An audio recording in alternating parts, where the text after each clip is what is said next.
Buen día, entonces vamos a continuar recordemos que estamos dentro de la unidad número 2, que la hemos denominado mineralogía, y entonces vamos a ver el tercer tema dentro de esta unidad, que se llama petrología. Es el tema 3.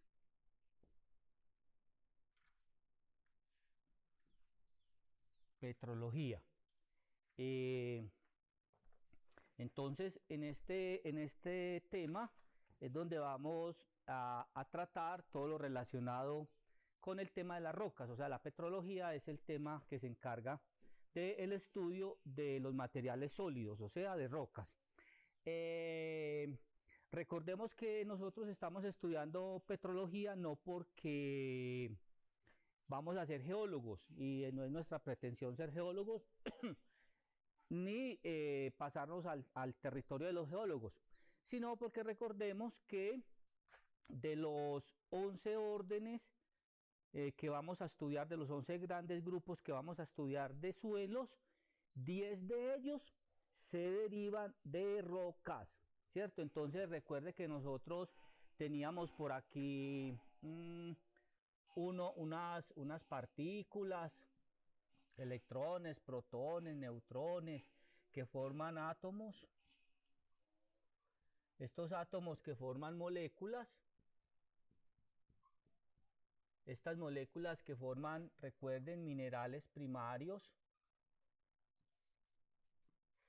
Minerales primarios. Minerales secundarios. Que ambos pueden formar rocas. Listo, entonces aquí es donde viene la importancia de la mineralogía, y estas rocas nos van a formar suelo. Listo, en la siguiente unidad entonces vamos a estudiar cuáles son los factores y los procesos que hacen que estas rocas se transformen y se conviertan en suelo. Entonces, por eso es importante estudiar la petrología, ¿cierto? Muy bien. Entonces, dentro de la petrología es importante definir qué es una roca, ¿cierto? Bueno, hasta hoy no vino Jorgito, pues que Jorgito el inquieto, ve, y George de la Ceja tampoco volvió. Les pareció muy dura la cosa, bueno, muy bien. Bueno, es importante definir qué es una roca. Hasta hoy le decíamos piedra, ¿cierto? En el lenguaje, en el argot popular, pero a partir de hoy vamos a llamarlo roca, ¿cierto? Entonces vamos a definir qué es una roca. Entonces decimos que una roca para los geólogos es cualquier masa de material, consolidado o no, aquí ya hay una como diferencia, que forma parte de la corteza terrestre. Recuerden que cuando vimos la estructura del planeta Tierra, vimos que hay una partecita pequeña de los 6.300 kilómetros que tiene de radio la Tierra, que en su parte más gruesa puede tener 100 kilómetros, que es la única parte dura de la Tierra. Bueno, el núcleo también dicen que es una parte sólida de la Tierra, pero en la corteza tenemos la parte sólida de la Tierra, y ahí es pues donde se ubican el estudio de los geólogos, que forma parte de la corteza terrestre. Las rocas pueden ser de una sola especie mineral y se llaman monominerales, pero en general son agregados de varios minerales. Por eso es importante, porque recuerden, miren, aquí tenemos minerales primarios y minerales secundarios. Para la ingeniería civil la considera como un material sólido, consolidado y pesado, que en ocasiones requiere ser dinamitado para su remoción. Aquí viene el que nos interesa a nosotros. Para la agronomía es un material que alterado, una roca alterada, vamos a mirar aquí, coloquemos aquí, alterada, Después vamos a ver que este alterado lo vamos a reemplazar por meteorizado. Meteorizado. Una roca alterada o meteorizada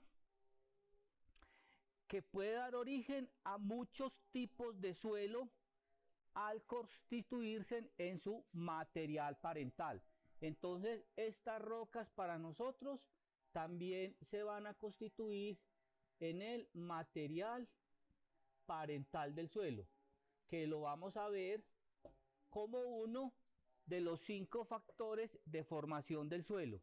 Es decir, para que haya suelo, tiene que haber un material parental.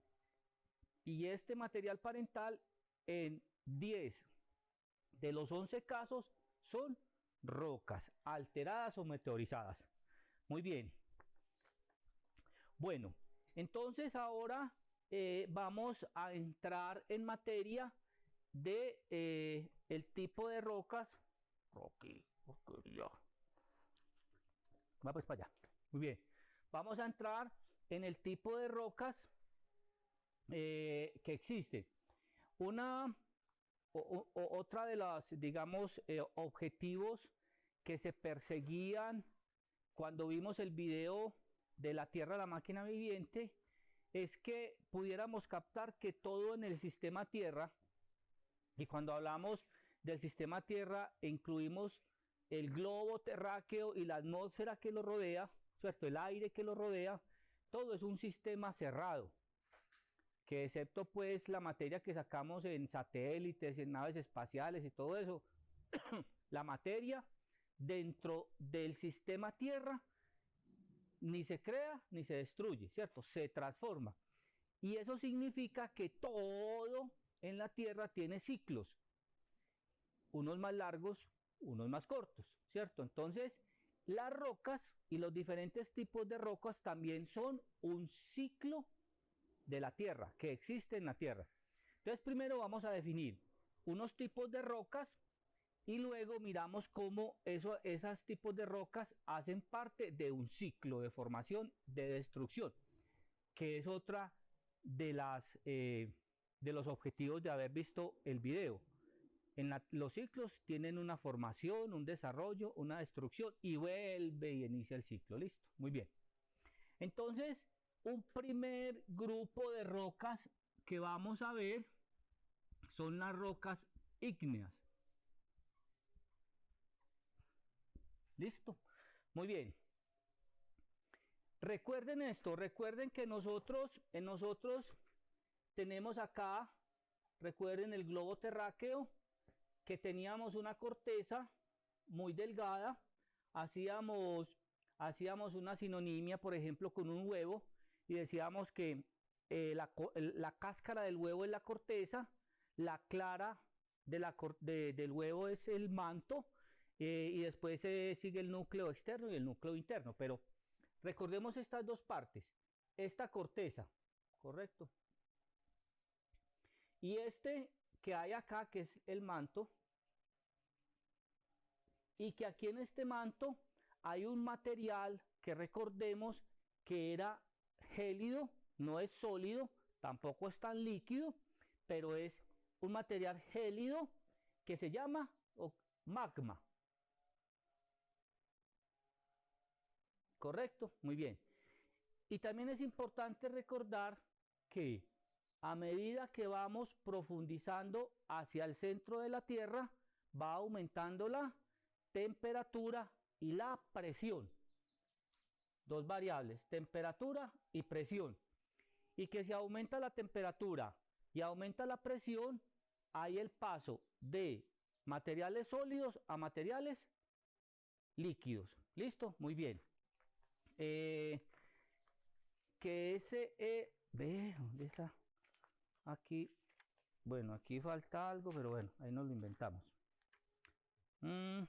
Bueno, bien, ¿qué es el proceso de fusión? Muy bien, bueno, entonces las rocas ígneas son originadas a partir del enfriamiento interno o externo del magma, ¿correcto? Y entonces vamos a ver cuándo es enfriamiento interno y cuándo es enfriamiento externo, y sobre todo, ese enfriamiento le imprime unas características al tipo de roca, unas características más que todo físicas que químicas, ¿listo? En el momento del enfriamiento. Muy bien, entonces vamos a explicar primero cómo se originan las rocas ígneas y luego escribimos pues como su clasificación. Bueno, entonces vamos a hacer un imaginario acá.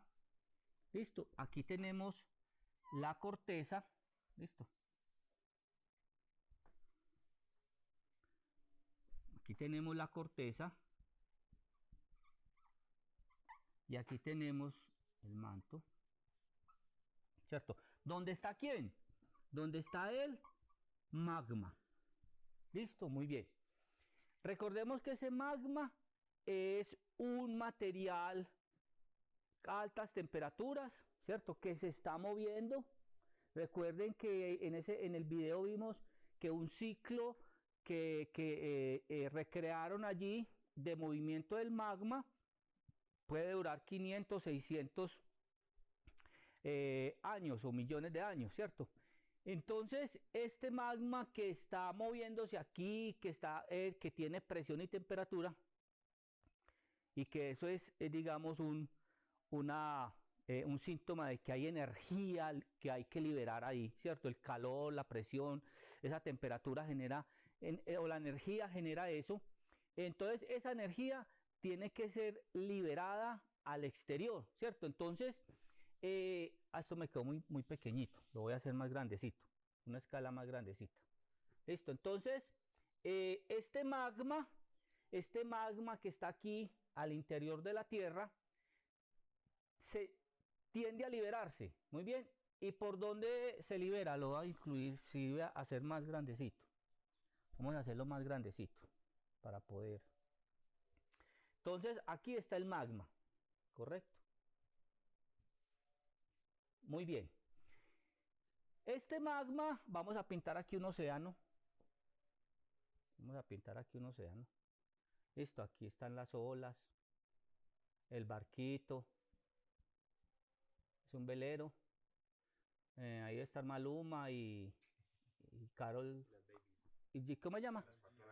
Las baby. Carol, eso, Carol.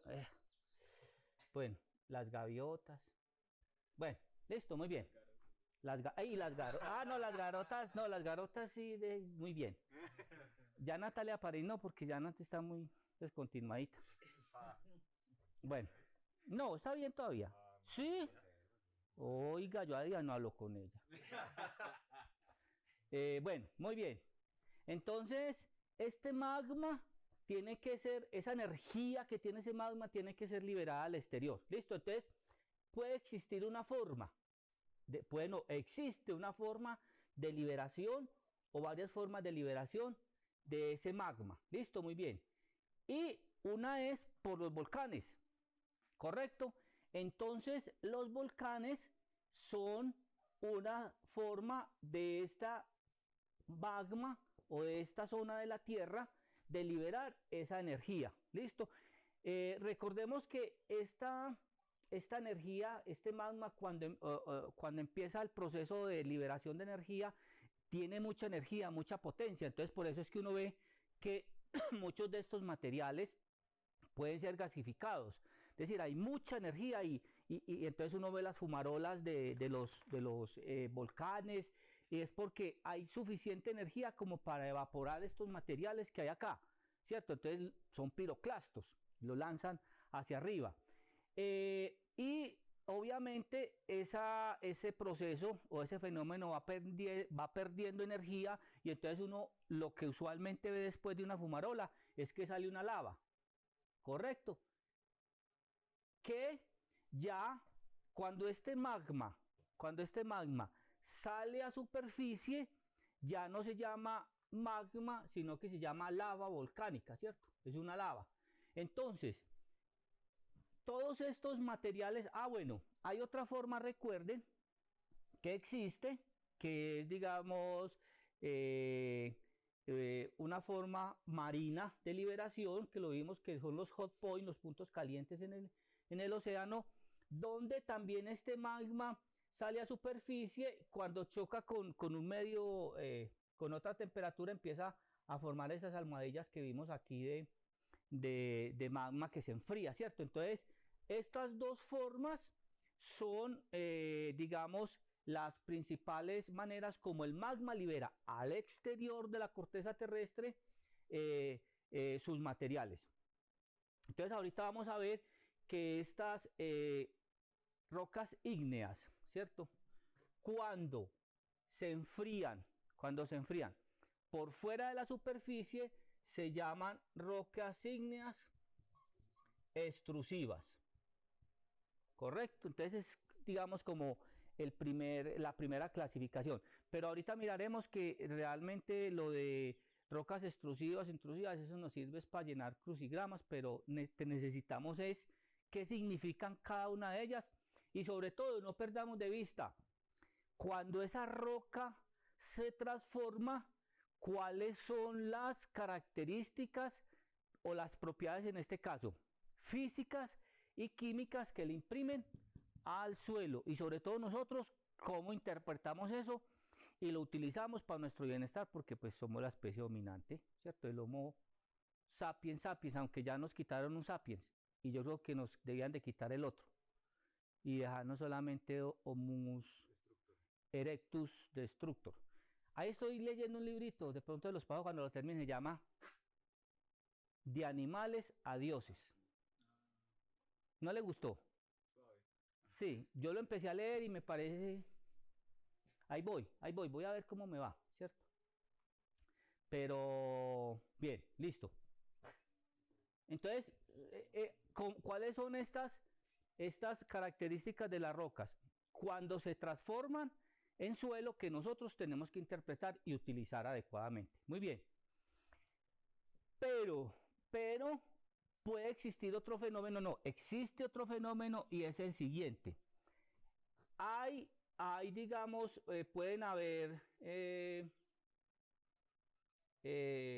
estructuras con densidades al interior de la corteza bajas, ¿cierto? Densidades o zonas muy porosas, ¿cierto?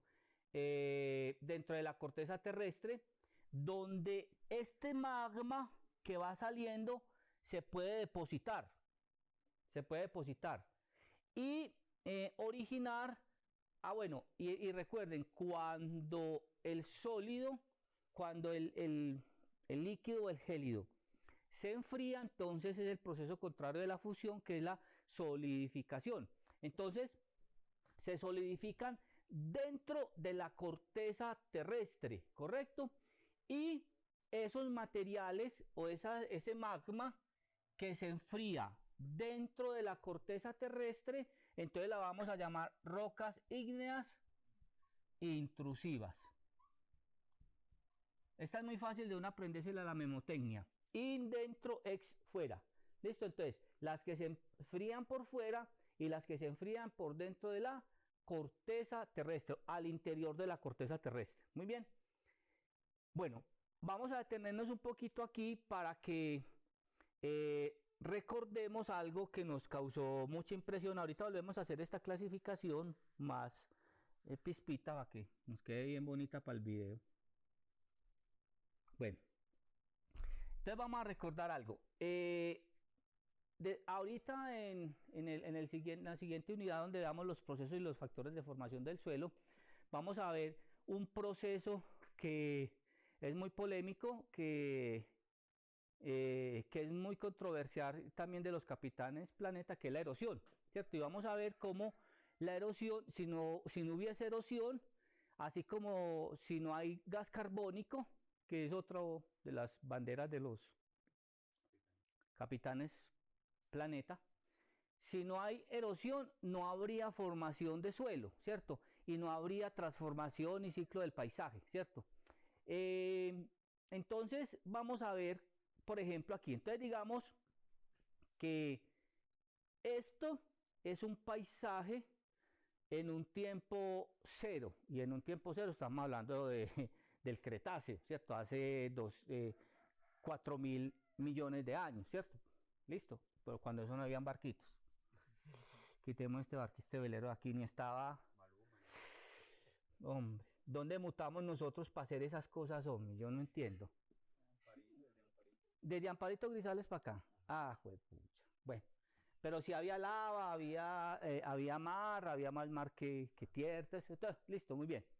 Entonces vamos a suponer que aquí estamos en un tiempo cero que les recuerdo para el Cretáceo puede ser unos 4.000 millones de años. Listo. Y porque también tenemos que entender que los procesos que hay, como decíamos ahora, hay procesos que son muy cortos y hay procesos que son muy largos. Y los que son muy largos son los que no entendemos y son los que atacamos de forma errónea. Entonces este es un tiempo cero, miren qué belleza, volcanes y todo este cuento, ¿verdad? Y empieza el proceso de erosión. ¿Y por qué les digo que no nos podemos dar golpes de pecho porque nosotros estamos erosionando o tenemos que combatir el concepto de que la erosión es un proceso antrópico, meramente antrópico? No, la erosión es un proceso natural que es causado por agentes naturales. Vamos a ver, la lluvia y el viento fundamentalmente. Claro, ahora hay otros procesos, hay otros factores, los bulldozers, los azadones, los tractores, pero bueno. Pero de forma natural se da la erosión. Y la erosión es el desgaste de la corteza terrestre. A nosotros nos afecta mucho porque la primera parte del desgaste de la corteza terrestre es el suelo, ¿cierto? Y vamos a ver que nosotros sustentamos la vida del planeta como lo presentamos en la iniciación del curso. Sustentamos la vida del planeta en los primeros 20 centímetros. Entonces, en un proceso erosivo, lo primero que se afecta es la zona de sustento de la especie humana. Entonces, imaginémonos un tiempo 1. Imaginémonos un tiempo 1. 4.000 años, millones de años, menos X. Listo. Un proceso erosivo de desgaste. Entonces, en el tiempo 1, pues pudo haber esto. Listo. Entonces, se pudo haber borrado esto y ya tener este tipo de paisaje, por ejemplo. Listo. Y así sucesivamente, durante millones de años, el proceso erosivo de desgaste de la superficie terrestre como proceso natural se sigue dando hasta que llega un momento en que estas rocas que estaban al interior de la corteza, o sea que eran intrusivas, pueden salir a superficie. Por el hecho de que salgan a superficie, no pasan de ser intrusivas a extrusivas, porque recuerden que lo que las clasifica como intrusivas y como extrusivas es el sitio donde se enfrió, no donde sale. Entonces sigue siendo intrusiva. Imaginémonos un tiempo xn, listo, que puede ser hace, no sé, 1.200, no sé. Eso lo podemos averiguar. Entonces la superficie terrestre puede llegar a hacer esto: desgastarse bueno, y eso hace tanto tiempo que nosotros no estábamos aquí, para que no nos vengan a meter a nosotros en el cuento. Y puede salir a superficie rocas ígneas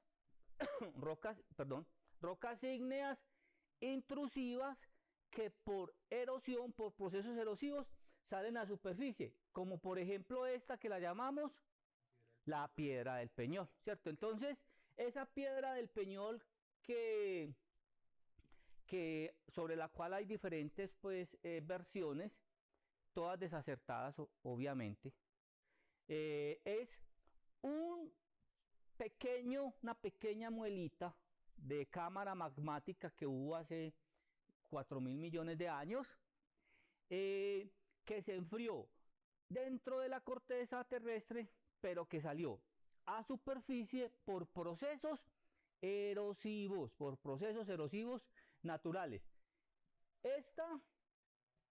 Esta llamada piedra del Peñol, ¿cierto? Hace parte de una roca mucho más grande, que cuando tiene más de 100 kilómetros cuadrados, entonces la llamamos batolito. ¿Correcto? Entonces, ¿qué es el batolito? Es una roca ígnea intrusiva de más de 100 kilómetros cuadrados. En el caso nuestro del oriente antioqueño, nosotros tenemos uno que se llama el batolito antioqueño. Profe, para que sea batolito tiene que ser intrusiva. Tiene que ser intrusiva y que mida más de 100 kilómetros cuadrados. ¿Listo? Este batolito que nosotros tenemos, creo que lo han datado de más o menos 7.000 kilómetros cuadrados. Algo así. Esa cifra la podemos también corroborar. Pero lo cierto es que usted encuentra batolito antioqueño aquí en la ceja, por aquí como que está al límite. Aquí entre la ceja y abejorral, creo que una parte de la ceja ya no está sobre el batolito, pero usted puede encontrar batolito en Yarumal, ¿cierto? Puede encontrar batolito allí en Alejandría, en todas esas zonas, ¿listo? Es muy bonito hacer el recorrido, de pronto lo hacemos, irnos por la vía que va hacia San Vicente, de San Vicente hacia Alejandría. Es muy bonito porque ahí encuentra uno el contacto que hay entre el batolito antioqueño y una formación metamórfica que ya hace parte del Valle de la Aburrá. Entonces uno va viendo unas características de la... Pero eso va, por ejemplo, como esta, como esta. O sea, ella va por debajo, toda por debajo. Sí. Sí, y va a diferentes profundidades, claro. Eso va a diferentes profundidades y tiene formas irregulares, no es una cosa, recuerde que la naturaleza no tiene el plano es una invención del hombre, la naturaleza no tiene planos. Claro, a diferentes profundidades, pero mira, aquí viene una característica bien importante y es, pero bueno, enseguida la mencionamos. Muy bien, entonces el batolito antioqueño es esa roca pues ígnea. Ahora, cuando sale a superficie, pues sigue siendo, repito, intrusiva. Muy bien, bueno. Esta, por ejemplo, es una de las explicaciones de por qué aquí en el oriente antioqueño y sobre todo las zonas que estamos sobre el batolito antioqueño no sufrimos de esos sismos violentos, ¿cierto? Aquí no hay ese tipo de cosas, una porque pues mover esta roca es complicado y lo otro porque la roca es una buena disipadora de las ondas que causan los movimientos telúricos, ¿cierto? Entonces aquí no es que no tiemble, no, si usted le pregunta al Instituto Geológico Agustín Codazzi que aquí tiembla todos los días 10, 12, 15, 20 veces, lo que pasa es que es de una magnitud que nosotros aquí no lo sentimos por este tipo de error. Listo, muy bien. Entonces, ahí tenemos esa roca ígnea intrusiva. Muy bien. Bueno, ahora sí, entonces vamos a hacer la clasificación de las rocas. Pero aquí es importante algo, muchachos, que tiene que ver mucho con el oriente antioqueño, ¿cierto? Entonces uno dice, pero venga, es que esta roca, cuando se transforma, me origina un suelo. Entonces aquí en nuestro ámbito, aquí en el oriente antioqueño hay una cosa muy particular, ¿cierto? Y es lo siguiente, aquí hay muchos suelos, o sea, aquí originalmente los suelos eran derivados ¿de quién? Del batolito antioqueño que se transformaba, se alteraba, se meteorizaba y originaba un suelo con unas características físico-químicas que estaban determinadas por este batolito. Pero después empezaron a ser sucesivas las erupciones volcánicas, en este caso del volcán Nevado del Ruiz que queda lejitos, ¿cierto? Y ese volcán Nevado del Ruiz, creo que el profesor Michel Hermelín y una profesora dataron la última explosión, la última depositación que fue hasta de 2 metros, que fue creo que hace unos 15.000 años, algo así. Yo para las fechas pues a veces no soy muy bueno, pero lo importante es el hecho. Y es que hubo unas explosiones del volcán Nevado del Ruiz que depositaron cenizas volcánicas sobre el batolito antioqueño. Entonces, muchos de nuestros suelos no se originan a partir de la roca que se llama el batolito antioqueño. Muchos de nuestros suelos se originan a partir de materiales piroclásticos. Siguen siendo rocas ígneas o siguen siendo materiales ígneos, pero ya no son materiales ígneos intrusivos, sino materiales ígneos extrusivos, que en este caso se llaman piroclastos, que son las cenizas volcánicas. Entonces esos son procesos que vamos viendo a través del tiempo. Ya hay zonas en el oriente antioqueño que por procesos erosivos se va erosionando la ceniza volcánica y volvemos a estar sobre el batolito antioqueño. Vamos a hacer una salida en el cual veamos, a ver, recordemos, a ver si lo recordamos. Todo el perfil del suelo más el saprolito, todo se llama un regolito. Entonces vamos a tratar de encontrar un regolito. ¿Y qué es el regolito? Es encontrar la roca madre, el saprolito y el suelo. Y ojalá el suelo que se derive de ese batolito. ¿Listo? Si no, de todas maneras, si por ejemplo encontramos un suelo que se derive de cenizas volcánicas sobre un batolito y también encontramos la roca madre de ese saprolito, pues obviamente también nos sirve, ¿cierto? Solamente para que veamos todo ese, es muy bonito. Vamos a ver si encontramos ese sitio. Muy bien, entonces ahora sí vamos a hacer la clasificación de las rocas. Ya vimos como la génesis o de dónde se originan ese par de rocas, ¿cierto? Entonces dijimos que estas rocas ígneas, estamos en el primer grupo, que estas rocas ígneas tienen básicamente, vamos a ver que son 3 grupos. Entonces, las rocas ígneas extrusivas, ¿listo? Las rocas ígneas intrusivas, y hay un tercer grupo de rocas que no se enfrían tan profundo, creo que es a menos de 1 kilómetro, ni logran salir a la superficie. Entonces se llaman hipoabisales o hipoabisales.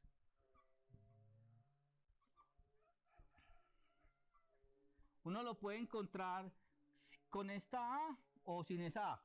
¿Listo? Entonces, las rocas ígneas se enfrían en el exterior, ¿correcto? Las rocas ígneas se enfrían en el interior, a más de 1 kilómetro, 5 kilómetros. Las rocas hipoabisales es un sitio no tan profundo, por allá a 1 kilómetro de la superficie terrestre. Pero bueno, recordemos que esto hasta el momento no nos sirve para nada, pues sí, como cultura general. Pero lo que nos interesa es lo siguiente. Muy bien.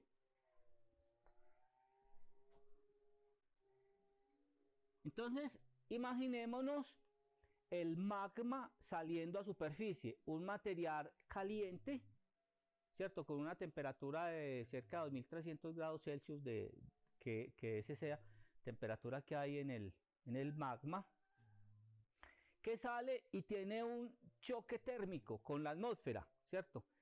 Ese es un proceso que es violento en ese momento. Entonces, lo que viene de abajo son materiales, átomos, ¿listo? Moléculas. Ustedes recuerdan una de las definiciones de mineral, que es que tienen que tener estructuras cristalinas, ¿cierto? Y una estructura cristalina es una forma que se repite y que uno puede diferenciarla claramente como la mínima unidad estructural que forma un cuerpo. Entonces, estos átomos que salen del magma, sílice, hierro, cobre, zinc, pues todos los que conocemos en la tabla periódica, excepto los gases, bueno, también pueden salir gases, se empiezan a enfriar, ¿listo? Y empiezan a formar cristales. Entonces, ¿qué es lo que pasa?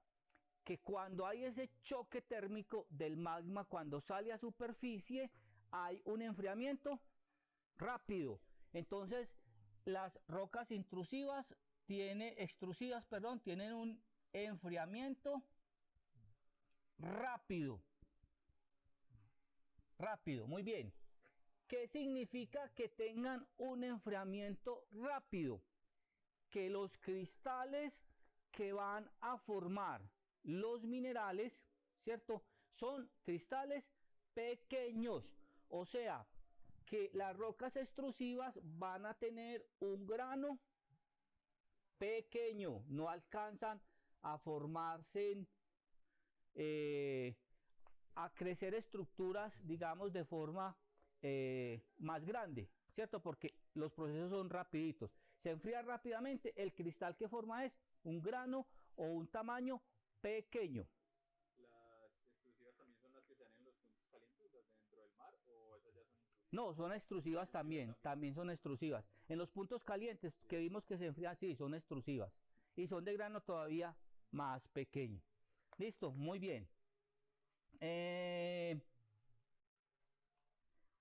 Bueno, dentro de estas extrusivas de grano pequeño, bueno, entonces después vamos a ver que ese grano pequeño, cuando veamos una propiedad física del suelo, ese grano pequeño va a tener que ver con un material muy importante que se llaman las arcillas. Listo, que son materiales que tienen un radio o un tamaño de menos de 2 micras. Entonces le infieren una característica muy especial a los suelos. Vamos a ver que este grano pequeño, o sea, si usted tiene granos muy pequeños, se compactan muy fácilmente, ¿cierto? Entonces son suelos que van a tener, digamos, problemas de drenaje, en ese caso, problemas de penetración de raíces, poco espacio libre entre moléculas para airear y para que haya penetración de raíces y para que haya drenaje. Entonces las rocas extrusivas tienen esa característica. Muy bien. Para contrarrestar contra las rocas intrusivas. Entonces, recuerden las cámaras magmáticas. Cuando el magma va saliendo y se deposita en esas cámaras magmáticas, entonces el proceso de enfriamiento es lento. El enfriamiento es lento. Y si el enfriamiento es lento, eso significa que los cristales pueden ir creciendo o tienen tiempo de crecer un poquito más.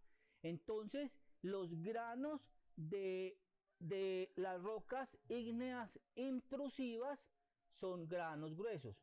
Lo vamos a ver. Vamos a ver que aquí pues en el oriente es muy fácil encontrar un saprolito sobre la roca madre, sobre el batolito, y vamos a ver que son granos gruesísimos. Inclusive creo que en la muestra de rocas lo podemos ver, pero son granos gruesos que generalmente entonces vamos a relacionarlo con otro material textural del suelo que son las arenas. Entonces, en contraposición a el grano pequeño que puede generar arcillas con suelos con problemas de drenaje, de penetración de raíces y de aireación, el grano grueso tiene todo lo contrario. Es decir, ya es un suelo demasiado poroso, que se drena fácilmente, que es muy aireado y que digamos que tiene fácil penetración para las raíces, pero igual eso tiene, vamos a ver que tiene sus más y sus menos, y que vamos a ver cómo la combinación de estos materiales es lo que nos originan los diferentes tipos de suelo y sus características. Muy bien, y digamos que poco hay que hablar de las hipoabisales, pues uno casi siempre tiene extrusivas, intrusivas, hipoabisales, pues yo no sé. Pero entonces uno dice, listo, vea, si este es un enfriamiento rápido y este es un enfriamiento lento, entonces, esto es un enfriamiento medio, perfecto, quedamos bien. Que este es un grano pequeño y este es un grano grueso, entonces esto es, de grano intermedio, perfecto, perfecto, ¿cierto? No sé esa categoría, quién se le... porque está ahí, pero bueno, ahí está, muy bien. Algunos ejemplos, por ejemplo, de rocas extrusivas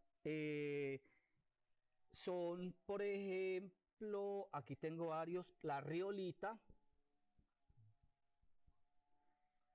la andesita,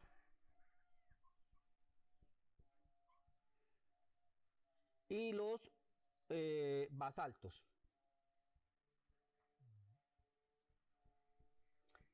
Vamos a ver que cada una tiene, digamos, esta clasificación por el tipo de minerales que tiene, el color, ¿cierto? Si son máficas o félsicas, que enseguida las vamos a clasificar también.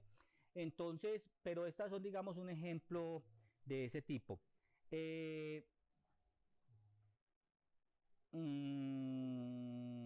No, estas no son, disculpe, estas son intrusivas.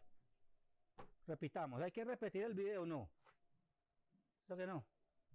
No, muy bien.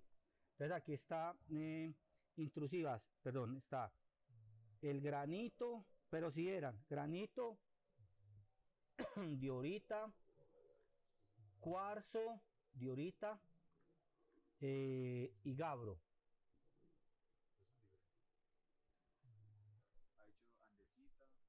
No, pero este es, sí estábamos bien aquí sí estábamos bien, disculpe. Aquí estamos. Los basaltos, la andesita y la riolita. Sí, está bien la clasificación. Recuerden que esto no nos lo vamos a aprender, pues. ¿Cierto? Vamos a preguntarme cuáles son las rocas intrusivas, entonces uno las confunde y eso no nos interesa. Lo que nos interesa es cuando veamos un nombre de esto tiene una connotación física y química que es la que tenemos que utilizar para entender el asunto. Dentro de las hipoabisales tenemos también algunas como la microdiorita, la pegmatita, la aplita. Listo, ahí tenemos ese clase. Y hay pues una cantidad ahí de nombres y de rocas que existen ya clasificadas. Muy bien. Entonces, digamos que esta es una clasificación de acuerdo al tipo de enfriamiento o a la zona donde se enfrió, ¿cierto? Extrusivas, hipoabisales e intrusivas. ¿Listo? Muy bien. Pero hay otra clasificación que depende de la composición mineralógica que tengan estos materiales. Y vamos a ver cuál es. Entonces, no sé si nos pueda caber aquí para que entendamos enseguida un asunto. Entonces, podemos clasificar las rocas entre ácidas y básicas. Correcto, entonces ácidas son aquellas rocas donde predominan materiales como el sílice.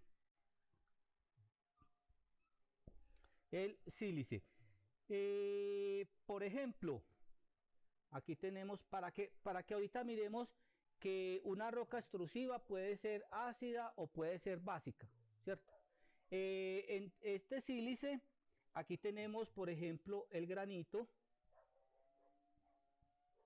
Es una roca. Entonces, por ahora, ¿cómo podemos clasificar el granito? Como una roca intrusiva ácida, ¿cierto? Porque aquí está el granito, ¿cierto? Entonces el granito es una roca ígnea, intrusiva, ácida. Por ahora podemos hacer eso, ¿listo? También la dacita y la riolita. Son 3 ejemplos, ¿listo? Hay muchos. Las rocas básicas, en las rocas básicas hay predominancia de materiales como el piroxeno, como los olivinos, los anfíboles. Y aquí tenemos, por ejemplo, el gabro y el basalto. Entonces, el basalto, ¿dónde tenemos un basalto? Aquí. Entonces, el basalto puede ser, es una roca ígnea, extrusiva, básica. ¿Listo? Entonces, mire que una puede ser una roca intrusiva, puede ser una roca ígnea, puede ser extrusiva, básica o ácida. ¿Listo? Dependiendo de los materiales que la forman. Muy bien. Pero también hay otra característica para también clasificarlas, que se le imprimen el tipo de materiales, y es por el color, Entonces, nosotros tenemos rocas que son máficas y rocas que son félsicas. Muy bien. Las rocas máficas son de materiales oscuros y las rocas félsicas son de materiales claros, ¿correcto? Entonces, nosotros, por ejemplo, podemos tener un material ígneo, extrusivo, ácido, félsico, por ejemplo, ¿cierto? Por ejemplo, el basalto. El basalto podría ser, aquí lo tengo clasificado, como un material máfico. Listo, entonces, ¿qué es el basalto? Un material oscuro, básico, extrusivo y es ígneo, ¿correcto? Esas características, cuando se alteren, le van a dar una connotación especial al suelo.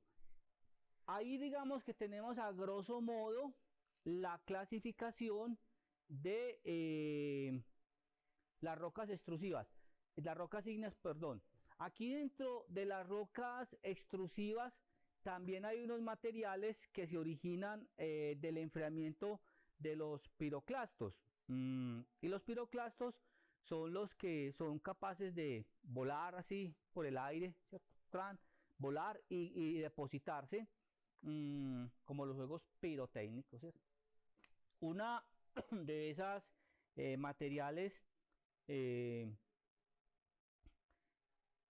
extrusivo, que es muy común, que lo vamos a ver en la muestra de rocas, es lo que comúnmente llamamos piedra pómez, ¿cierto? La piedra pómez es un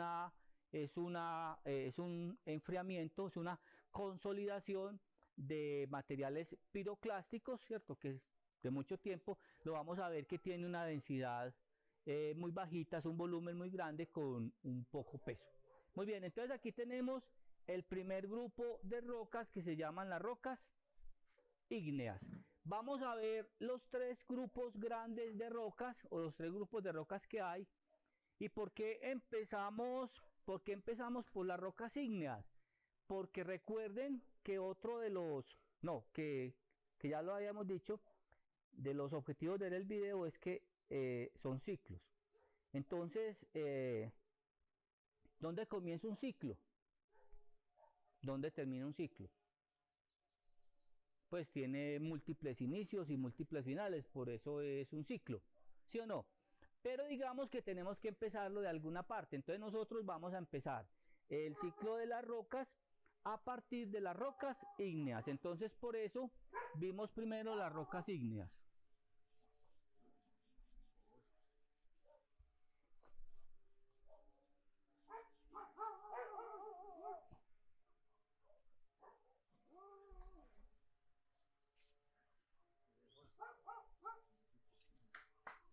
Muy bien.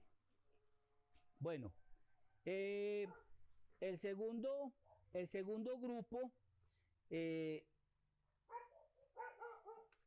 vamos a ver son las rocas sedimentarias.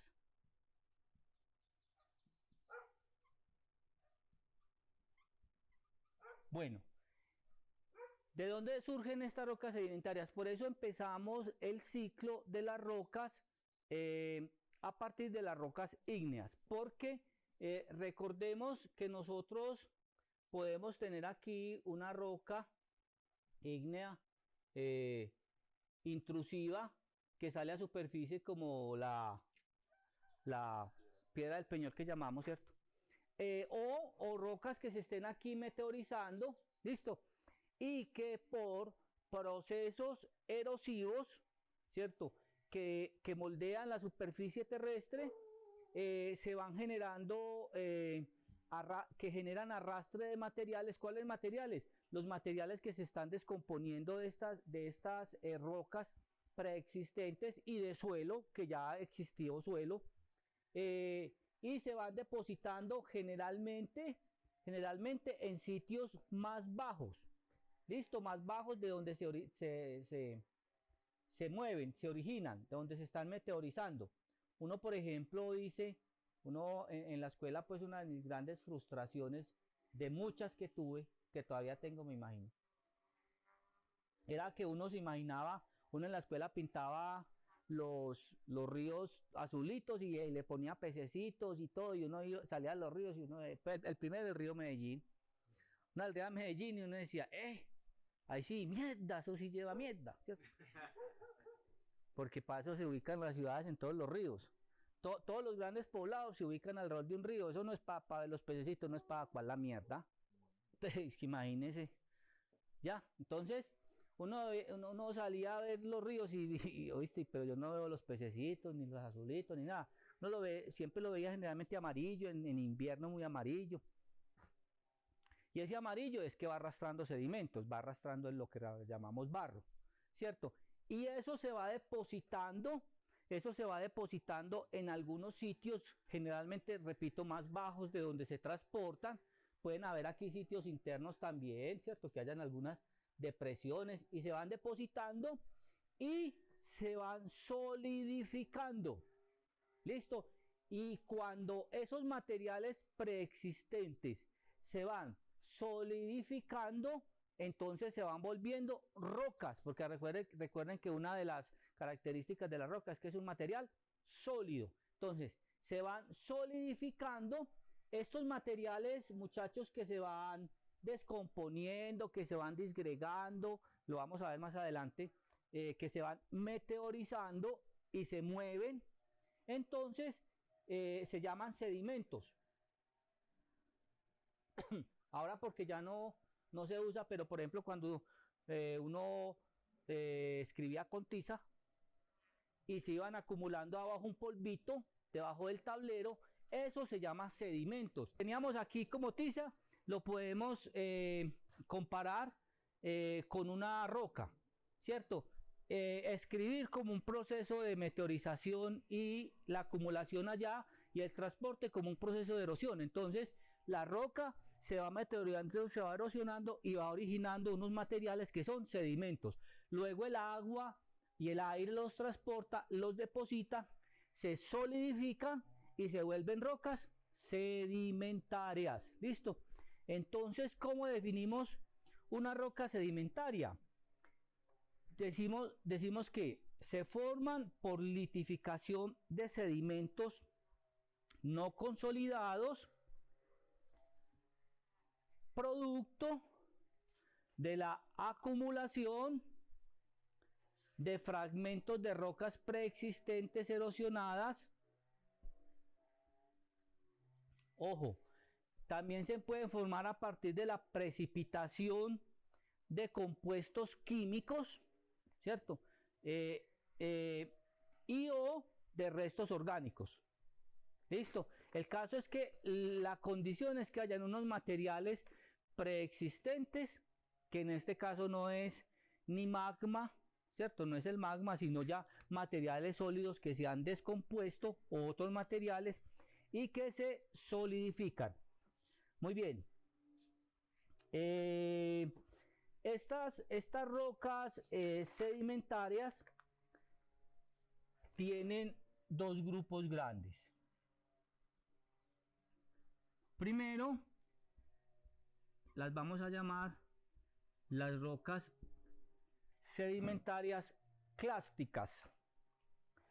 Y aquí una clasificación, el otro grupo es muy fácil. Unos son clásticas, las otras son no clásticas. Facilísimo.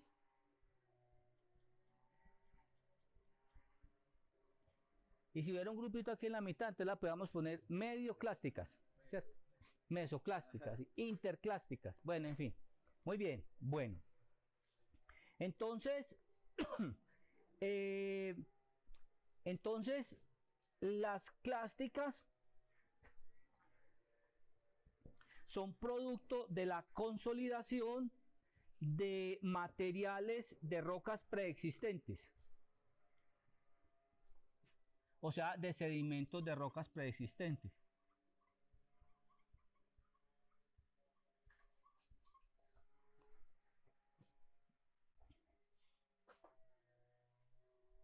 Y las rocas no clásticas, entonces es la precipitación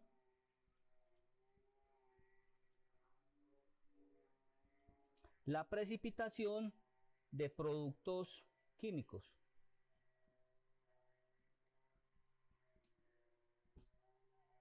No consolidados podría serlo, ¿cierto? Muy bien. Estas rocas clásticas, listo, entonces van tomando el nombre de los materiales de sedimentos anteriores, preexistentes. Entonces, por ejemplo, dijimos ahora, el batolito antioqueño es de enfriamiento intrusivo.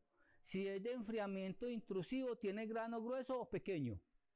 Grano grueso, que vamos a ver que se llaman arenas, ¿correcto? Entonces, por ejemplo, si el batolito antioqueño o cuando el batolito antioqueño se meteoriza, se descompone en fragmentos más pequeños, se erosiona, o sea, que se transporta y se deposita y forma una roca, entonces esa roca sedimentaria que viene del batolito se puede llamar una arenisca. ¿Listo? Entonces, ¿qué es una arenisca? Una roca sedimentaria formada por granos gruesos preexistentes. ¿Sí? Correcto. Muy bien. Vimos que, por ejemplo, un basalto que era, a ver si es el basalto para que no cometamos un atropello geológico aquí. Sí, correcto, listo. Un basalto es una roca ígnea extrusiva, ¿correcto? Que forma grano grueso o pequeño. Pequeño, y que por ahora vamos a entender que para la textura del suelo, o que en la clasificación textural del suelo, un grano muy pequeño lo vamos a llamar arcilla. Entonces, si una roca sedimentaria se forma a partir de la meteorización, el transporte y la depositación de materiales que vienen de basaltos, que son granos pequeños, entonces la vamos a llamar arcillolita. ¿Correcto? Muy bien. También hay rocas sedimentarias clásticas que se forman a partir de ya no, por ejemplo, de materiales pequeños de la clase textural, sino por ejemplo de materiales todavía más gruesos, por ejemplo cantos, o sea roquitas, lo que llamamos rocas o piedritas más gruesecitas. Por ejemplo, puede haber, viene un río y deposita una cantidad de rocas, luego viene, por ejemplo, una erupción volcánica, la lava, y envuelve esa cantidad de roquitas que estaban ahí depositadas y forma una roca más grande. Al frente de la formación Barroso de Hispania hay unas rocas así muy bonitas, ¿cierto? Y en ese caso ya no son granos tan pequeños, sino que son granos más gruesos y por ejemplo las podemos llamar brechas. Entonces son por ejemplo materiales lábicos que envuelven otros materiales y quedan unas rocas con cantos incrustados. O puede también generarse un movimiento de tierra, o sea, lo que llamamos un derrumbe, involucrar una cantidad de cantos que hay allí, depositarse, sedimentarse, solidificarse y formar, por ejemplo, conglomerados.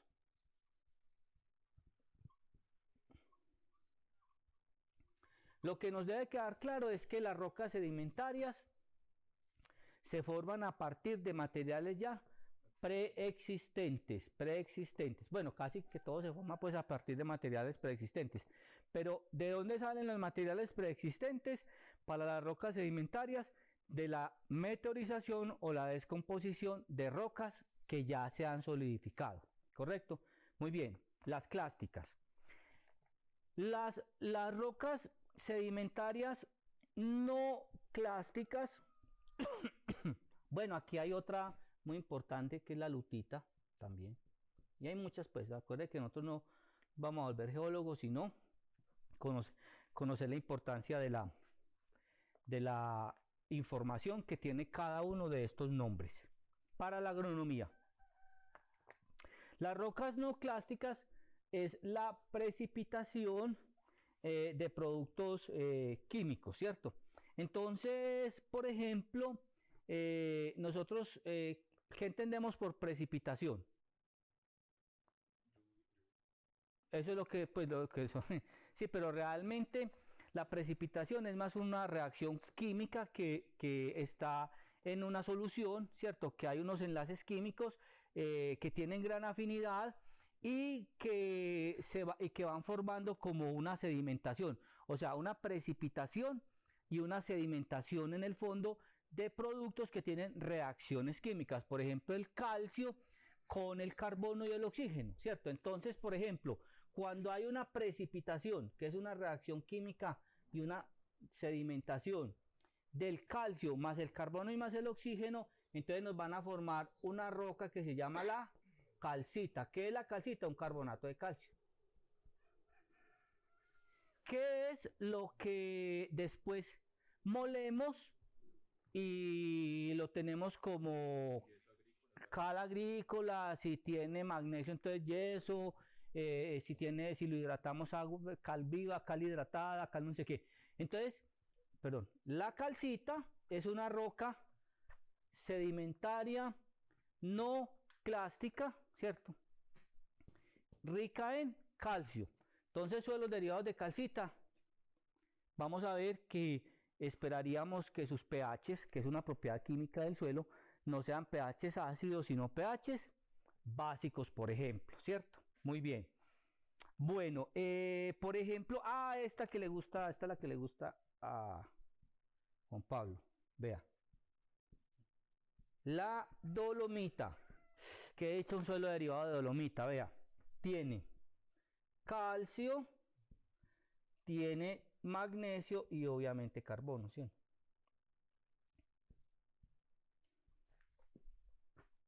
Listo.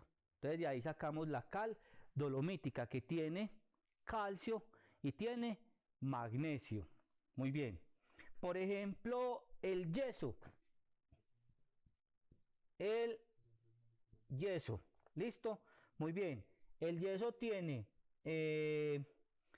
eh, calcio, pero tiene esta belleza, 2H2O. ¿Qué quiere decir? Que el calcio, el yeso es un calcio hidratado, ¿cierto? Entonces recordemos cuando vimos por allá, no sé si minerales primarios o minerales secundarios, que si yo tengo una zona con baja precipitación, ¿cierto? Y una zona de baja precipitación es que tenga 300, 400 milímetros de precipitación al año. Yo tengo que aportar calcio, pues en una zona donde haya baja disponibilidad de agua, pues yo prefiero usar un yeso que una calcita, ¿cierto? Una calcita necesitará más agua para hacer disponible este calcio. Un yeso necesitará menos agua para hacer disponible este calcio. No porque la reacción necesite menos agua, puede que necesite igual, pero lo que pasa es que ya viene hidratado, tiene 2 moléculas de agua. Otro importante aquí, por ejemplo, es el chert. El chert tiene sílice y oxígeno. Muy bien.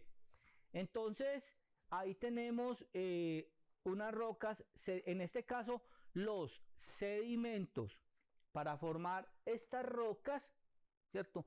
Son básicamente átomos y moléculas. Ya no son, digamos, estos minerales que venían aquí en sedimentos más grandes, de mayor tamaño. Estos son, digamos, ya reacciones más químicas que, digamos que podríamos decir, esto es una reacción o una sedimentación física. Esto es más una reacción o una sedimentación química, de origen químico. Muy bien. Y aquí vienen unas que ya se le va a salir la lágrima a Leonardo, que son, ¿dónde las ponemos? Ah, bueno, lo que pasa es que aquí nos faltó una clase, no, aquí está, vean, precipitación de productos químicos. Recuerden que a mí no me gusta clasificar lo químico y lo no químico, porque para mí todo es químico, dado que todo está en la tabla periódica, ¿cierto? Pero digamos que entonces aquí están, sí, pongámoslo así, precipitación de productos inorgánicos. No se puede clasificar así.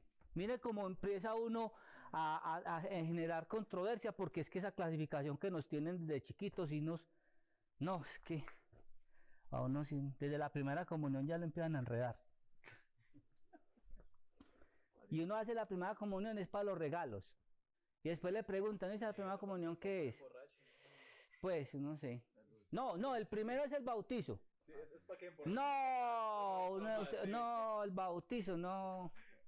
Y el otro año me la hace el chiquito, dice el papá. Vea, hoy la hizo este muchacho, el otro año me la hace el chiquito. Ya ahí viene el chiquito. Y después para confirmarse, no. Y después uno encuentra que nada de esas cosas son legales. Pues usted va a hacer, por ejemplo, a usted nunca le piden la partida de matrimonio. Usted le piden, y el matrimonio, si uno no se casa después por lo civil, el matrimonio sirve el matrimonio por la iglesia no sirve para nada, ¿cierto? Y hay gente después que, no, yo no me puedo, es que como es de difícil separarse por la iglesia. No, pero ¿cómo así? Pues separarse por la iglesia, sepárese, ¿cierto? Y después se entran en pecado mortal porque no se han separado por la iglesia, cuando eso no vale para nada. Sí. Si usted no se bautiza... No, sí vale, porque ya después de 2 años se considera unión marital, de hecho. Así no hay. Pero si usted no la legaliza, ¿qué? Pero igual no se tiene. No, sí.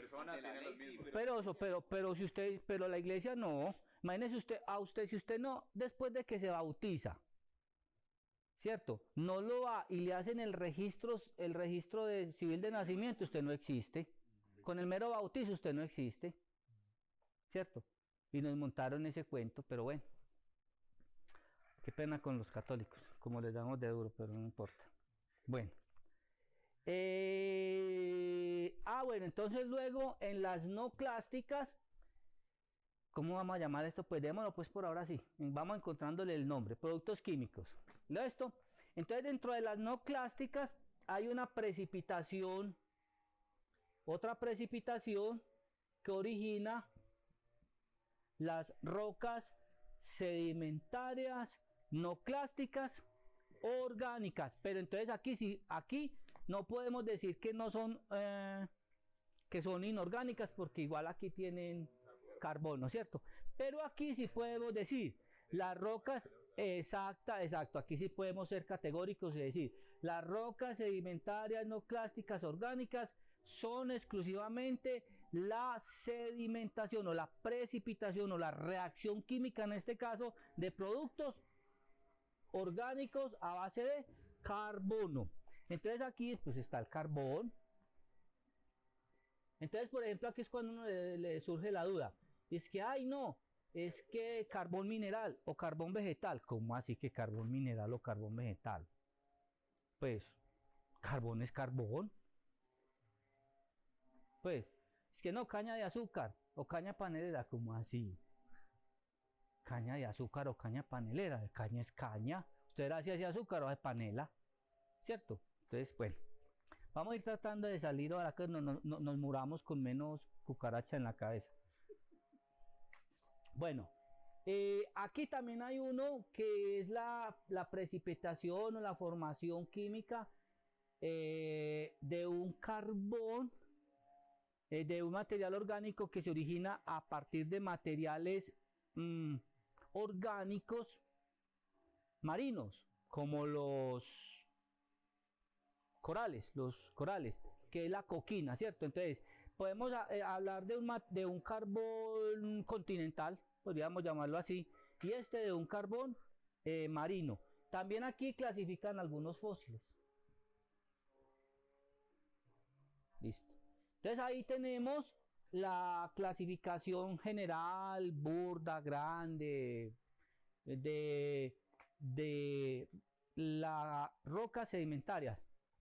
Ahí volvemos después. Después es que nos va a interesar qué pasa con un suelo derivado de areniscas, qué pasa con un suelo derivado de arcillolitas, de brechas, de conglomerados. Por ejemplo, aquí, suelos derivados de brechas y conglomerados, el uso de maquinaria agrícola debe ser una cosa delicadita porque todavía tiene dentro de su matriz, ¿cierto? Cantos gruesos que pueden no estar tan digamos, tan meteorizados y ser un problema, por ejemplo, para la maquinaria agrícola. Bueno, aquí tenemos entonces ya la clasificación del segundo grupo de rocas que se llaman sedimentarias. ¿Podemos borrar? Muy bien. Bueno.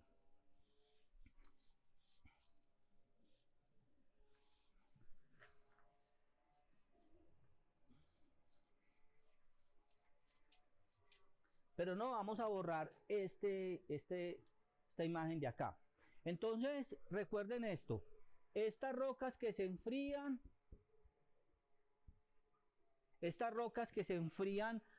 directamente a partir del magma son ígneas. Las rocas que se forman a partir de la descomposición, transporte y sedimentación de estos materiales, pues de unos materiales preexistentes, en este caso ígneos, vamos a ver que pueden haber otros materiales, y se solidifican, son rocas sedimentarias. Muy bien. Pero hay un tercer grupo que se llaman las rocas metamórficas. Vamos a colocarlas aquí. Tercer grupo, que son las rocas metamórficas. Esas rocas metamórficas, ¿de dónde se originan? Esas rocas metamórficas son rocas, aquí sí, rocas preexistentes, no son materiales. Ya, o sea, es decir, ¿de dónde se forman las rocas ígneas? Del magma. ¡Ay! Se movió el batolito. ¿De dónde se forman las rocas ígneas? Del magma. ¿De dónde se forman las rocas sedimentarias? De materiales preexistentes. Pero las rocas metamórficas se forman esas sí se forman a partir de rocas preexistentes. ¿Por qué? Porque son rocas preexistentes, ígneas o sedimentarias, sometidas a temperatura y presión. Listo, entonces, ¿dónde donde sería muy común encontrar rocas metamórficas en las zonas de subducción, ¿cierto? Entonces recordemos que una zona de subducción es una parte de la corteza terrestre que se está metiendo por debajo de otra parte de la corteza terrestre. Una placa metiéndose por debajo de otra placa. Un ejemplo claro que vimos fue la placa del Pacífico metiéndose por debajo de la placa sudamericana.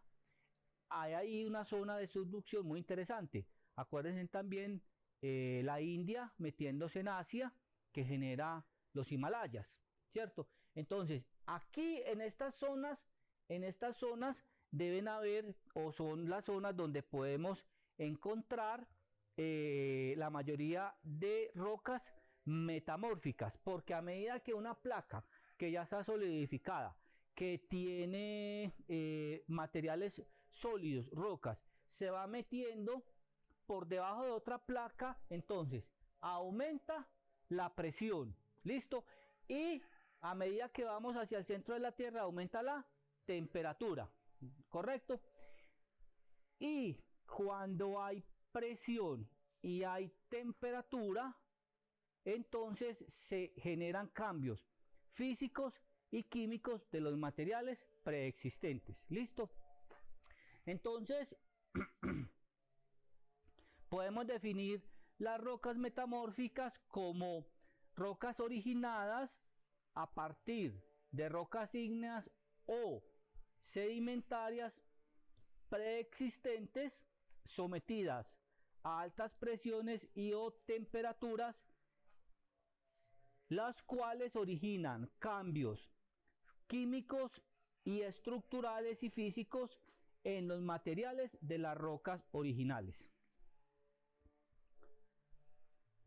Después, al final, vamos a ver unos diagramas de las rocas como un diagrama físico de cómo identificarlas, pues, digamos que fácilmente. Vamos a ver que una roca ígnea la identifica relativamente fácil, una roca sedimentaria también, pero una roca metamórfica tiene que tener uno corazón de geólogo, digamos, como para poderlas identificar, ¿correcto?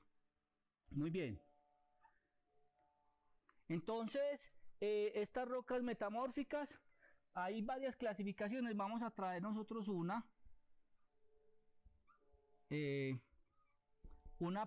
primer grupo de rocas metamórficas. Las vamos a llamar pizarras. Esa R es como tan rara, ¿cierto? Pero una V, pizarras. Listo. Y esas se clasifican de acuerdo como a sus capas. Entonces digamos que las pizarras son capas paralelas delgadas en las cuales no se aprecian los minerales megascópicamente, o sea que tienen minerales microscópicos.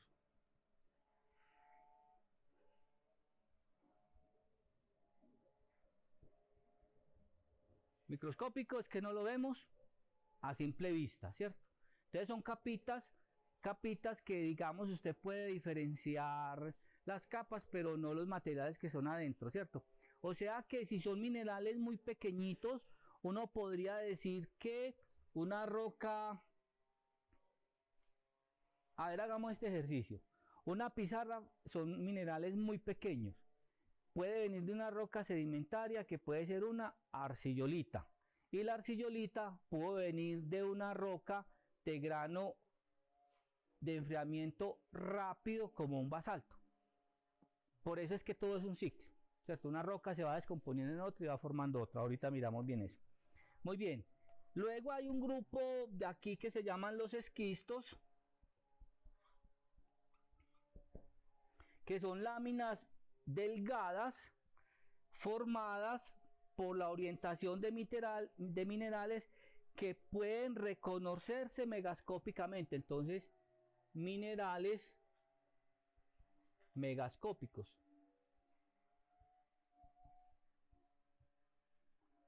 Entonces ahí volvemos a hacer el mismo análisis. Si son minerales metamórficos es decir que yo los puedo ver, entonces yo digo, eso tiene que venir de materiales de granos gruesos, ¿cierto? Entonces puede venir de un granito y formar esquistos, ¿correcto?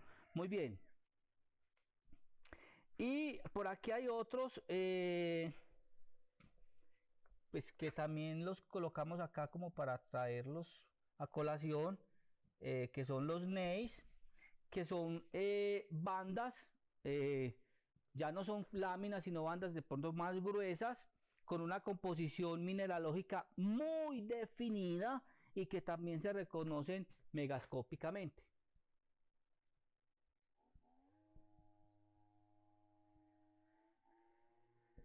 Estas rocas sedimentarias, estas rocas metamórficas, si vienen de rocas sedimentarias, casi todas uno puede ver bandas, láminas y todo ese cuento, ¿cierto? Si vienen si una roca ígnea se convierte en roca metamórfica, ahí sí tenemos problemas, porque como la roca ígnea... Muy bien, entonces estas láminas o hojas, o sea, lo que les venía diciendo, si uno tiene una roca metamórfica a partir de una roca sedimentaria, que la roca sedimentaria va formando capitas a medida que van llegando los materiales, entonces podemos tener una roca metamórfica, digamos, más fácil de clasificarla que, por ejemplo, una roca metamórfica que venga de una roca ígnea, porque la roca ígnea son gránulos distribuidos aleatoriamente que después, cuando sufren presión y temperatura, generalmente dan una sola masa. Entonces uno dice, mierda, ¿esto qué será? Entonces por eso también las rocas metamórficas también tienen otra clasificación. Esas capitas, láminas o también llamadas hojas, ¿cierto? Y tienen un origen o un vocablo, sí, un origen, perdón, que no sé si es griega, no sé qué, griega, romana, ¿dónde más venimos? ¿No? Latina, es, ¿cierto? Que es foliolo, ¿cierto? Que es una hoja. Listo, entonces el foliolo, ¿cierto? Por eso se llama fertilización foliar, ¿cierto? Entonces, estas rocas metamórficas también tienen una clasificación en cuanto a eso, que se llaman las foliadas, y ahí vienen las otras, ¿cómo se llaman? No foliadas. Muy fácil. Uno pues, no foliadas. No foliadas. ¿Listo? Entonces, las no foliadas, por ejemplo, las no foliadas, hay una muy clásica que es el mármol. ¿Listo?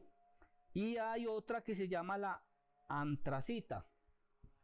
Entonces aquí, en estas, nosotros no vemos esas láminas o esos foliolos o esas capas claramente definidas, sino, por ejemplo, el mármol. Uno en el mármol ve, pues, no está definido, uno por aquí aparece uno, por aquí aparece otro color, así.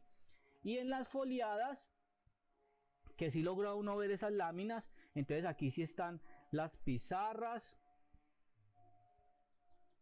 los esquistos, las filitas, y esta clasificación, bueno, los gneiss, y esta clasificación de pizarras, esquistos, filitas, gneiss, es de acuerdo al tamaño y a la posibilidad de ver o no los componentes que hay en cada una de esas láminas. Muy bien, entonces hasta ahí es, digamos, la clasificación de las rocas, de esos tres grandes grupos de rocas. Muy bien, vamos entonces aquí a hacer unas figuras que nos pueden llevar a identificar fácilmente algunos tipos de rocas en campo, ¿cierto? La forma física en que las podemos ver. Entonces, miremos las rocas ígneas. Entonces dijimos que las rocas ígneas, en cuanto a su composición granulométrica, se diferencian entre intrusivas y extrusivas por el tamaño del grano. Entonces, lo que nosotros tenemos en las rocas ígneas es una matriz llenita de granos. Listo. Muy bien. Que pueden ser de diferentes tamaños, que pueden ser materiales blancos o pueden ser materiales oscuros, ¿cierto? Que son félsicas, máficas. Listo. Entonces uno podría decir, de grano pequeño, extrusivas, de grano grueso, intrusivas, de grano intermedio, listo. De grano oscuro, máficas, félsicas, de grano claro, en fin, esa clasificación. Pero lo cierto es que las rocas ígneas tienen una condición natural, casi que las que uno más identifica fácilmente, porque tienen granulometría. Vamos a ver el batolito antioqueño, por ejemplo, ¿cierto? Las rocas sedimentarias, vamos a colocarlas aquí. Las rocas sedimentarias, entonces, cuando las rocas sedimentarias vienen de materiales o su formación es más que todo física, entonces nosotros podemos tener aquí, ¿esto qué nos está queriendo decir? Que pueden haber sedimentación de diferentes pues materiales, ¿cierto? Y después formar una roca, y si las vemos así, rocas sedimentarias clásticas, ¿cierto? Estas son clásticas, pero pueden haber sedimentación o precipitación de elementos o de materiales no tan gruesos de granos, no clastos, sino más pequeños, y lo que vamos a ver es una matriz, ¿cierto? Completa. Por ejemplo, una calcita, usted en una calcita no ve capas, ve un material blanco, ¿cierto? Un carbón, en un carbón de pronto sí puede ver algunas capitas, pero todas son del mismo color, Y finalmente las rocas metamórficas,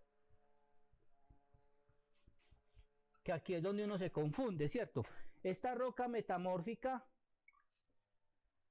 listo, puede tener también capas, como una sedimentaria, ¿cierto? Entonces ahí es donde uno empieza, uno que no es geólogo empieza, y a veces los geólogos cascabelean, ¿cierto? Porque igual hay que mandar a hacer un análisis mineralógico a ver qué tienen.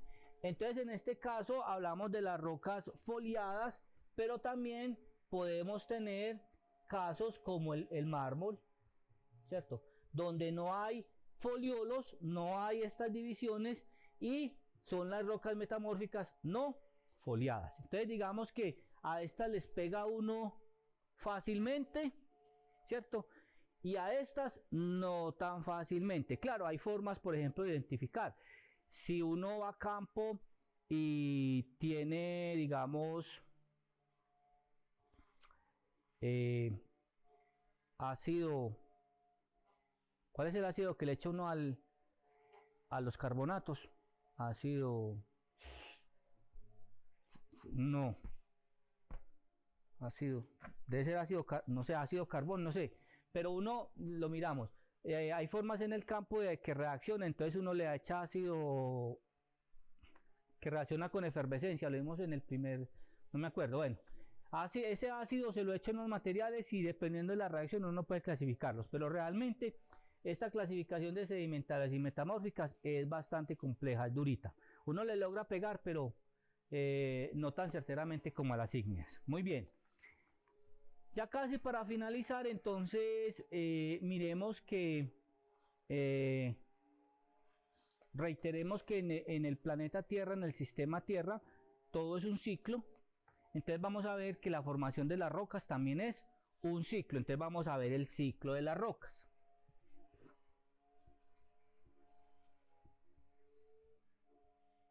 Bueno, el ciclo de las rocas, como todo ciclo, tiene debe tener arranquemos por alguna parte, ¿cierto? ¿Cuál es una característica de un ciclo? Que de donde uno arranque es capaz de llegar Si no, entonces no es un ciclo, ¿correcto? Entonces vamos a arrancar de las rocas ígneas. Listo, vamos a arrancar de las rocas ígneas. Muy bien. Esas rocas ígneas sufren un proceso de erosión y meteorización. Vamos a colocar aquí meteorización.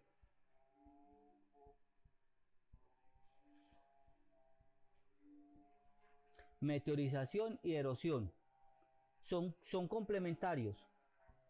Uno no puede vivir sin el otro. Muy bien. Meteorización y erosión. Esa meteorización y esa erosión generan unos sedimentos. ¿Qué son los sedimentos? Esas partículas disgregadas que no forman parte de un cuerpo compacto, y esos sedimentos, ¿cierto?, sufren un proceso de solidificación y forman las rocas sedimentarias.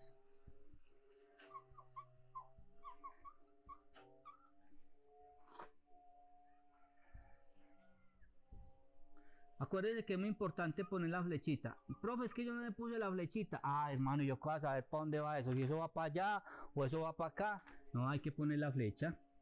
Porque si no, entonces no somos capaces de hacer un ciclo. ¿Cierto? La flecha tiene que indicar hacia dónde va el asunto. Muy bien. Aunque si fuéramos estrictos, ¿qué tendríamos que hacer? Las dos flechas, ¿sí o no? Para los dos lados. Porque una roca sedimentaria también puede formar sedimentos, ¿sí o no? Muy bien. Y recordemos que es tanto estas rocas ígneas como estas rocas sedimentarias, cuando son sometidas a temperatura y a presión, forman las rocas metamórficas. Mire por qué. Para que haya rocas metamórficas, primero tienen que haber rocas ígneas y rocas sedimentarias. Listo, entonces así y así. Bueno, muy bien. Entonces aquí digamos que ya tenemos un ciclo. A ver, arranquemos de rocas ígneas. Rocas ígneas se pueden formar erosivas pueden formar sedimentos, los sedimentos pueden formar rocas sedimentarias, las sedimentarias pueden formar metamórficas, y no somos capaces de llegar a las ígneas, porque esta flecha no va así, esta viene así. Entonces, no es un ciclo. ¿Sí o no? Todavía no es un ciclo. Aquí tiene que haber un paso que me devuelva aquí a las rocas ígneas o a las rocas metamórficas, y es que estos materiales sólidos tienen que sufrir un proceso de fusión, y es el paso de los materiales sólidos a los materiales líquidos, en este caso ¿qué? Gélidos, ¿sí o no? Esta fusión me genera un material que se llama el magma. Y ahora sí, este magma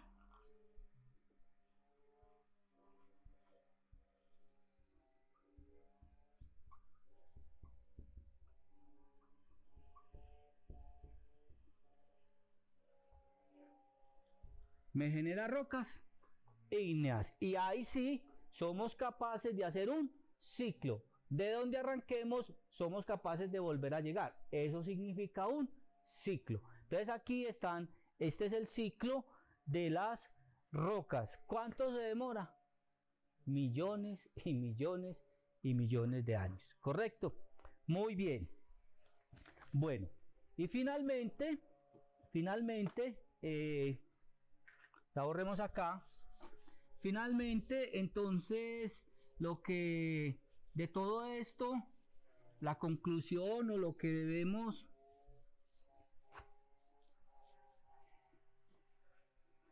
de entender es que cada roca tiene una información agronómica que nos va a interesar mucho para entender el comportamiento de los suelos.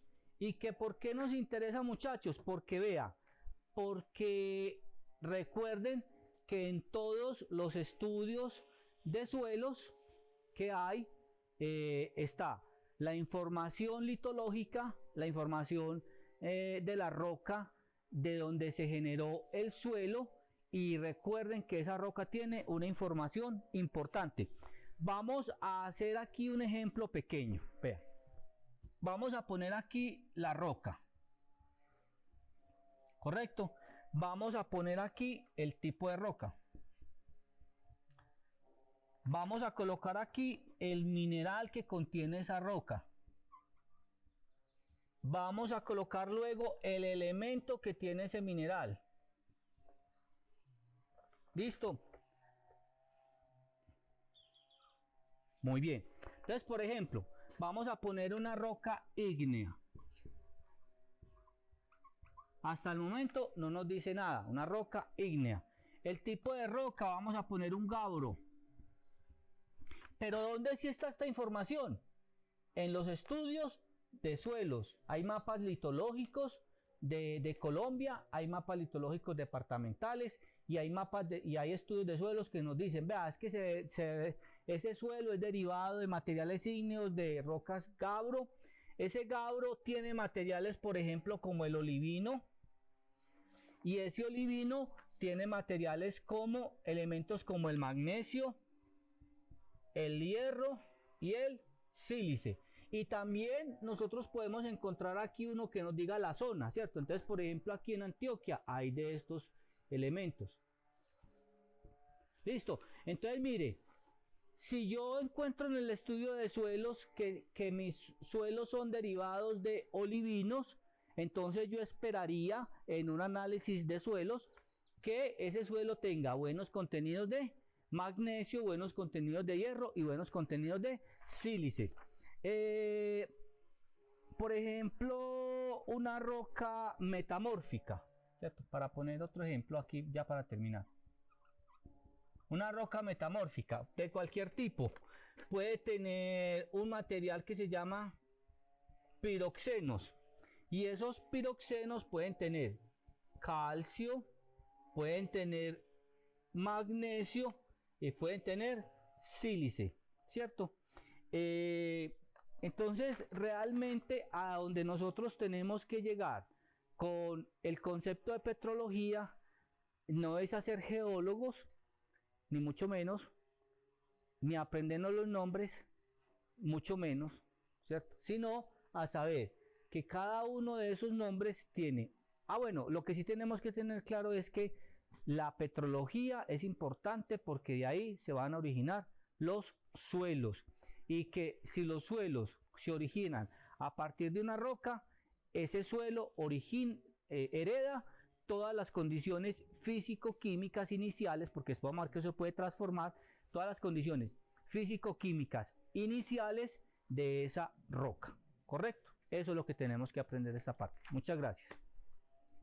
Ave María, por fin. Ojalá esta no haya que repetirla. Uy, no. Ojo pues. Ojo pues el departamento técnico.